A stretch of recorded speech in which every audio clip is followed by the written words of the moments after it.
정부는 전국의과대학 교수 비상대책위원회에서 주 1회 휴진하겠다는 결정을 내리고 일부 교수들이 예정대로 사직을 진행한다고 표명한 데 대해서 유감의 뜻을 밝힙니다. 의료인 여러분께 말씀드립니다. 집단 행동을 중단하고 대한민국 의료의 미래를 위해 논의의 장으로 나와주실 것을 당부드립니다.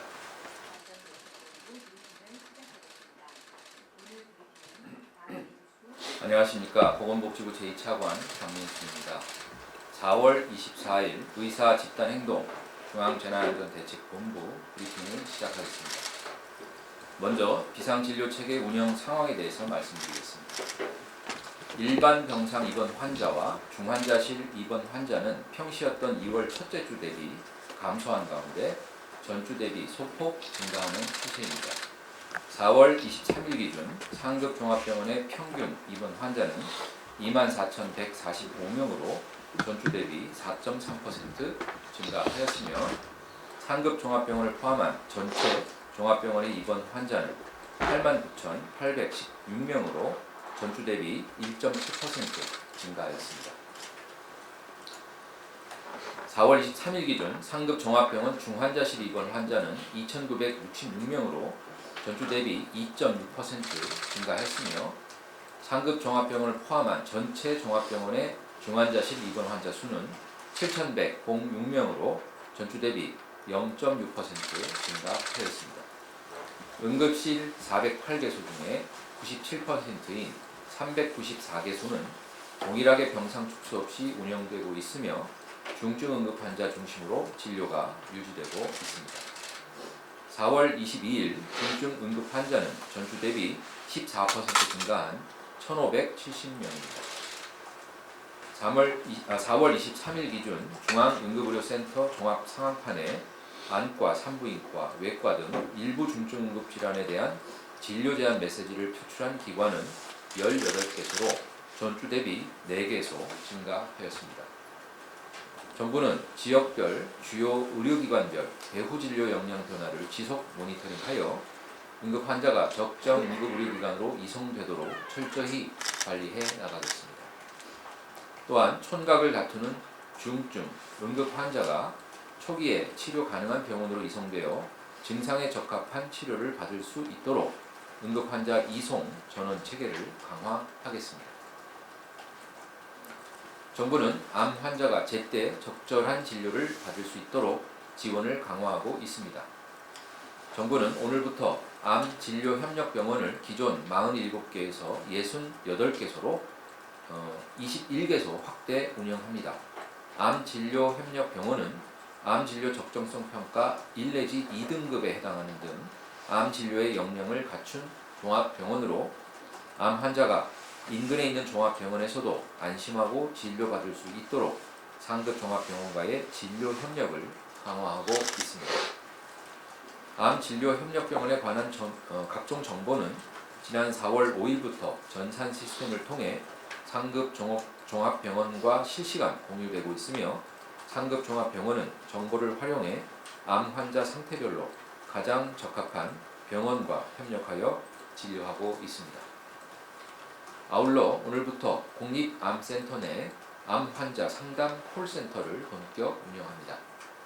상담이 필요한 암 환자분들께서는 1877-8126으로 전화해 주시면 안심하고 의료기관을 이용하실 수 있도록 병원별 암 수술, 항암 치료, 방사선 치료 등 암 진료가 가능한 병원 정보 등을 전문 상담원이 적극 안내해 드리겠습니다.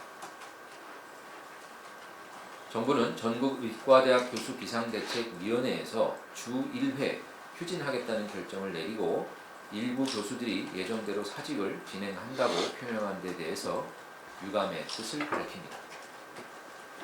정부는 전국의과대학 교수 비상대책위원회 등 의료계의 1대1 대화도 가능하다는 입장을 밝힌 바 있으며 지속적인 소통의 노력을 기울이고 있습니다. 지난 금요일에는 의대 증원이라는 원칙을 지키면서도 전공의와 의대생이 의료와 교육 현장으로 돌아올 수 있도록 내년도 모집 인원에 대해서는 자율성을 부여하는 정책적 결단도 내렸습니다. 합리적인 통일된 대안에 대해서는 열린 자세로 논의하겠다고 여러 차례 밝혀왔습니다. 의대 교수들께서 정부의 진의를 받아들이고 집단 행동이 아닌 대화의 자리로 나와주실 것을 이 자리에서 다시 한번 당부드립니다. 정부는 의대 교수와 대화의 노력을 기울이는 동시에 의료 현장에 혼란이 커지지 않도록 대응하겠습니다. 지금 이 순간에도 대부분의 의대 교수들은 진료를 유지하고 있으며 정부 정책에 반대하더라도 환자의 곁은 지키겠다는 뜻을 밝힌 분들도 많이 계십니다. 지난주부터 군 복무를 마친 전문의들이 전임의로 계약하는 사례가 늘고 있으며 기존 전임의들도 상당수 복귀하여 상급 종합병원을 중심으로 전임의 계약률이 높아지고 있습니다. 4월 23일 기준으로 100개 수련병원의 전임의 계약률은 57.2%, 서울 5대 병원은 58.7%로 파악하고 있고 전일 대비 소폭 증가하였습니다. 일각에서는 4월 25일이 되면 대학 교수들이 사직서를 제출한 지 한 달이 지나 자동적으로 사직 효력이 발생한다고 하는데 일률적으로 사직 효력이 발생한다고 볼 수 없음은 다시 한번 말씀드립니다. 교육당국에 따르면 현재까지 대학 본부에 정식으로 접수되어 사직서가 수리될 예정인 사례는 없는 것으로 파악되고 있습니다. 정부는 의료 공백으로 인한 환자들의 피해가 최소화되도록 비상진료 대책에 더욱 만전을 기하고 의료계와의 대화 노력에도 최선을 다하겠습니다. 지금의 어려운 여건 속에서도 의료 현장에 남아 환자의 곁을 지키고 계신 의료인 여러분께 깊은 감사의 말씀을 드립니다. 정부는 현장의 의료진에 대한 보상을 강화하였으며 추가적인 지원 방안도 강구하겠습니다.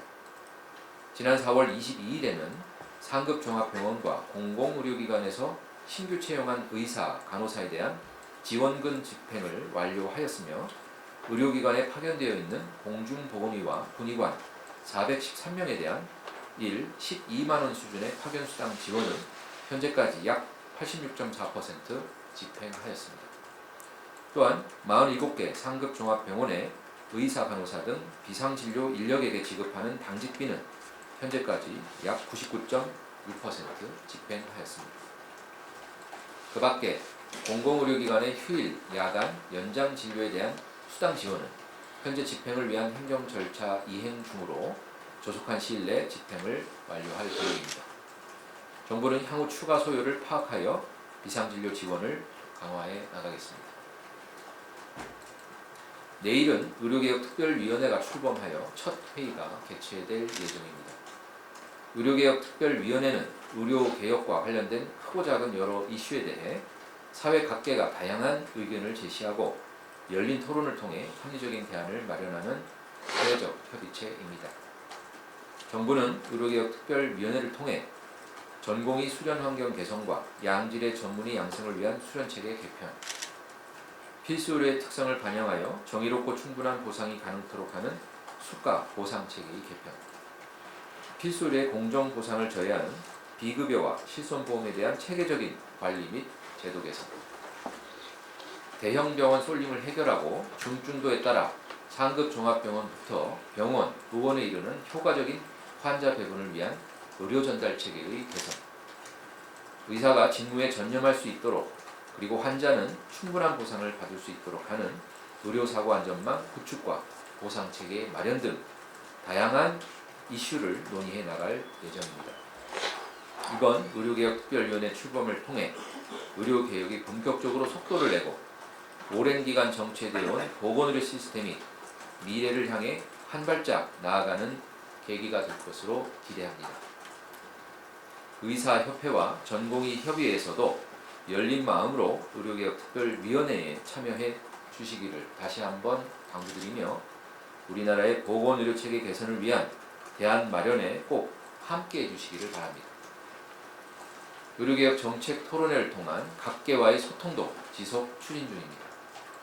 현재까지 의료사고처리 특례법 제정, 전공의 수련제도 개선, 의료 전달체계 개선, 전공의 처우 개선, 지역의료 강화, 건강보험지불제도 개선, 간호사 역량 혁신 등 총 7차례의 정책 토론회를 개최하여 전문가, 의료계, 환자, 소비자 등 각계의 다양한 의견을 경청하였습니다. 각 주제별 폭넓은 논의를 통해 의료개혁에 대한 공감의 폭을 확대해 왔습니다. 의료계 등 각계에서 제시하는 내용은 정부의 정책 방향과 다르지 않다는 것도 확인할 수 있었습니다. 다음 주에는 제8차 정책 토론회를 개최하여 의료개혁 추진을 위한 건강보험과 재정의 역할을 주제로 논의할 계획입니다. 앞으로도 정부는 의료개혁의 동반자로서 의료계를 비롯한 각계의 의견을 지속 존중하고 경청하겠습니다. 의료개혁 4대 과제도 차질 없이 추진 중입니다. 의료개혁의 핵심 과제인 필수의료에 대한 공정한 보상을 위해 2028년까지 10조 원 이상의 건강보험 재정을 집중 투자하겠다고 발표하였고, 이에 대한 구체적 이행 계획을 제시한 바 있습니다. 올해 산모, 신생아, 중증질환 등 분야에 약 1,200억 원 규모의 건강보험 재정을 추가로 투자할 계획임을 이미 발표하였습니다. 이에 따라 지난 3월 29일에는 6세 미만 중증 소아에 대한 수술 가산을 대폭 강화하고 고위험 신생아에 대한 지역 정책 수가를 신설하는 등 약 670억 원의 건강보험 투자 계획을 발표한 바 있습니다. 이에 더하여 산모, 신생아에 대한 추가적인 투자도 추진할 계획입니다. 그 구체적인 방안으로 정부는 고위험 산모, 신생아 통합치료센터 내에 진료 공백이 발생하지 않도록 집중치료실 입원 환자 1인당 20만 원을 7일간 정액 지원하는 공공정책 수가를 신설하고, 통합치료센터가 손실 걱정 없이 운영될 수 있도록 고위험 분만 관련 손실분을 사후 보상하는 방안을 추진할 계획입니다. 구체적인 내용은 내일 예정된 건강보험정책심의위원회 의결을 거쳐 확정할 예정입니다. 의료인 여러분께 말씀드립니다. 집단 행동을 중단하고 대한민국 의료의 미래를 위해 논의의 장으로 나와주실 것을 당부드립니다. 의정 갈등의 조속한 해결을 바라는 국민과 환자, 그리고 사회 각계의 호소와 요구에 귀 기울여 주시기를 바랍니다. 내일 의료개혁특별위원회가 출범합니다. 의료계에서는 건설적인 토론과 논의에 참여하여 자유롭게 의견을 개진하여 주시기를 바랍니다. 정부는 의료계와의 1대1 논의도 할 수 있습니다. 전공의는 의료 현장으로, 또 의대생은 교육 현장으로 돌아와 주시기 바라며, 의대 교수 여러분들은 주 1회 휴진과 같은 집단 행동은 자제하여 주시기 바랍니다. 국민 여러분께 말씀드립니다. 의료 이용의 불편에도 불구하고 비상진료 체계에 협조하여 주시고 의료개혁을 지지해 주시는 국민 여러분께 감사의 말씀을 드립니다. 지금 정부가 추진하는 의료개혁은 수십 년간 정체되어 온 의료 시스템을 혁신하는 미래를 향한 첫 걸음입니다. 그동안 여러 장벽에 가로막혀 시도조차 못하고 번번이 실패해왔던 의료개혁의 배를 어렵사리 출항시키는 것입니다. 의료계는 의료개혁 백지화, 원점 재검토 및 1년 유예 등을 요구하지만 이는 국민의 기대에 반하는 것이며 어렵게 출발한 의료개혁을 무산시키는 것으로 정부가 선택할 수 있는 대안이 아닙니다. 정부는 지금의 혼란을 조속히 수습하고 사회적 논의체인 의료개혁특별위원회를 통해 각계와의 소통을 더욱 강화해 나가겠습니다. 정부는 의료개혁을 흔들림 없이 완수하여 국민의 건강을 지키는 헌법적 책무를 다하고 국민 여러분의 지지와 성원에 보답하겠습니다. 감사합니다.